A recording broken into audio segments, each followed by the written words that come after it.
So guys, welcome to episode number 14 of my FIFA 16 Barcelona Career Mode series. You guys can see that we're kicking off today's episode training a new player, and the new player that we will be training is Sampa, a man that has been heavily requested in the comment section of my previous videos. Train Sergi Sampa. He's got a lot of potential on him, and hey, I'm going to do that. I'm going to do what you guys want me to do for this training. So you guys can see that I did my first training session with him. He picked up an A, B, C, and 2 Ds in his 5 training drills. But guys, if you do go on to enjoy today's video, make sure you go support it by dropping a like rating. Make sure to drop a comment down below that I could personally respond to, and also click subscribe if you are new around here. Catch up on any episodes of this series. There will be a full series playlist down below in the description, as we have completed the first signing of this January transfer window. Welcome Nainggolan into Barcelona, and guys, I don't really have to say much. Look at those stats that Nainggolan does have. So many light green, so many dark green stats. This guy is the complete midfielder for our squad. So he's one of the best players on FIFA for the best all-round stats. I have seen quite a bit. So he's got 3-star weak foot, 3-star skill miss. Not really going to do too much skills with him. Not really going to use his weak foot. You can say he's really going to play more of a central defensive midfield role, passing the ball obviously out wide or to our striker. But guys, we're heading into the first game of today's episode against Celta Vigo. And this game against Celta Vigo is a game which we do have to win, and the reason for that is because the game against Celta Vigo is actually a cup game, and I really do want to pick up the win here. We're playing away to Celta Vigo, so that is why I really do need to pick up the win here. So taking a look at the player debut, obviously Nainggolan, he is a new player, has just signed for the club. I'm pretty sure we picked him up for £22.5 million. You guys can probably correct me if I am wrong, but this is a Celta Vigo side, not the strongest of sides, as they are starting a 4-3-3 formation. Aspas will be starting up front, as Nolito will be starting as their left winger. But as I did say, Nainggolan will be making his debut for the club, to Saigon in goals, Fabinho as the right back, Mascherano, Mateu, and Vermaelen. Vermaelen will actually be starting as a left back for this game. So heading into this game against Celta Vigo, this is obviously the second leg. So the first leg did end in a 2-1 victory to us at home. We're now playing the away leg, and let's hope that we can pick up a win. As I did say going into this game, I really do want to pick up a win here. You guys can probably say, hey Shorty, if it ends in a 0-0 draw, you still go through, but it's a side like Celta Vigo, and a side like Celta Vigo in any game, say if we're 3-0 up, I still want to pick up the victory, as Celta Vigo did have the first chance in this game, and they really were going on the attack, and they were going on the attack really in the first half. It was really all chances to Celta Vigo.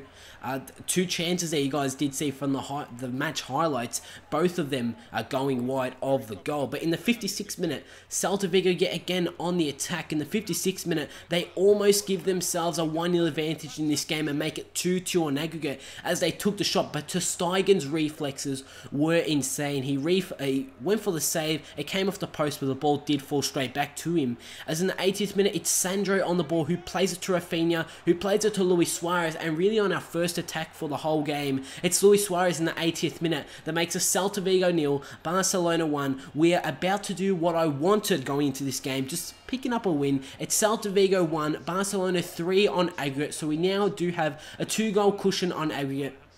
And surely that is enough for us to go through into the next round of the Copa de España, really the Spanish Cup. So it is a good win here, a 1-0 win, 3-1 on aggregate, and as I did say, we will be going through into the next round of the Copa de España, and we are still sitting first in the league, which is awesome to see. We're really taking control in all competitions. There's still like another month until we play the round of 16 of the Champions League.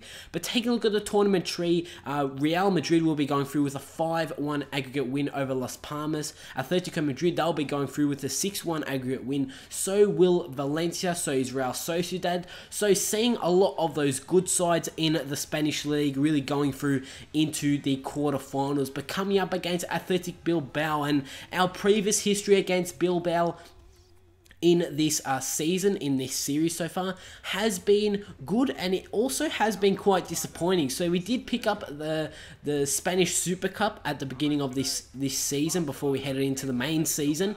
We did pick that one up by beating Athletic Bilbao on aggregate, when it came to the first La Liga games, obviously we lost our first 3 La Liga games straight. So back to back, we lost our first 3 games. And one of those games did come from Athletic Bilbao. So we really do have to hit back here. As tough travels, we've actually picked up 20-something points from traveling into... obviously playing those away games. So we've picked up about 20-something points playing away, and we have done very well ever since we lost those first 3 games. We haven't lost a game since, so it's awesome to see that my players have sort of backed up just how good we are after losing those first 3 games. But this is the Bilbao side for this game. 4-3-3 formation. Suzueta will be starting out on the right, Garcia as their central attacking midfielder, and Benat as their CDM. But in the 4th minute of this game, it really was in foggy conditions here.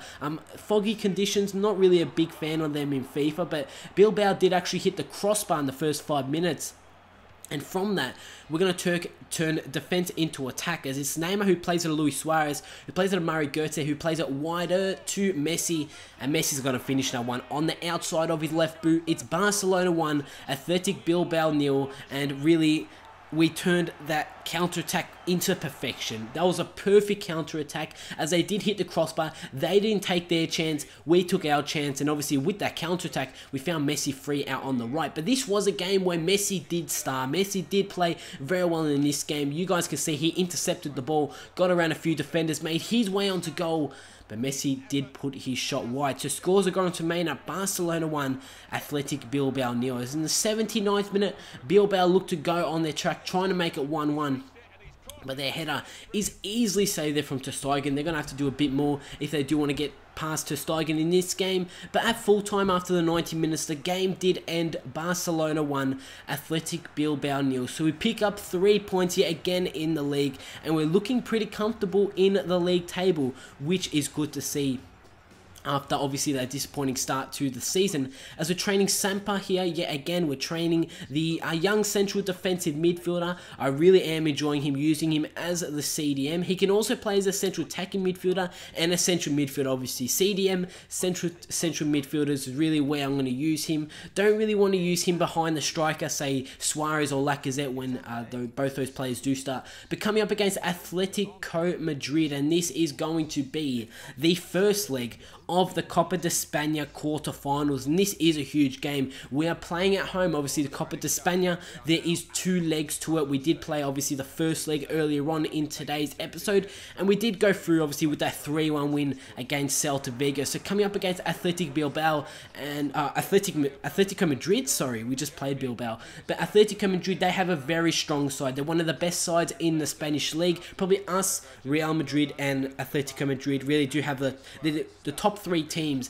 in the Spanish league. But I did start my strongest starting them for this game, because we did come up against the likes of Moya, one from Games, in this Atletico Madrid side.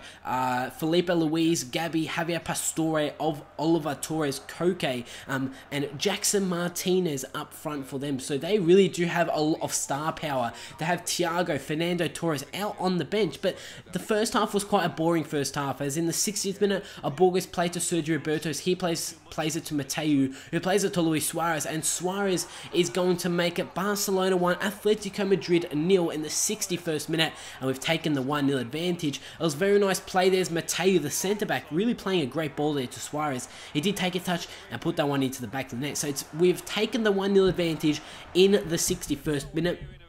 Let's hope that we can keep it up and maybe get a second goal, giving us more comfortable space, you can say, really giving us the advantage going into this second leg. But in the 74th minute, it was Griezmann with the shot. He actually played up front alongside Jackson Martinez for this game, and Griezmann actually went with the bicycle kick, but he couldn't put that shot on target, and he did put his shot wide. So scores remain at Barcelona 1, Atletico Madrid 0. But in the 78th minute, it's Javier Pastore on the ball, who plays it to Griezmann, who whips it across to find Koke with the header, and I want to say that was an unlikely header to go into the back of the net. You guys did see there wasn't really too much on that header. It was actually a pretty powerful header, but the way that he directed it was really just in the air. It actually comes off the crossbar. It goes into the back of the net, and It is shocking to see that we have conceded here from Koke's header. Bravo should have done way better there. I'm just letting you guys know that Bravo, I was expecting way more from him, but Koke's goal has now made it. Barcelona 1, Atletico Madrid 1. As in the 90th minute,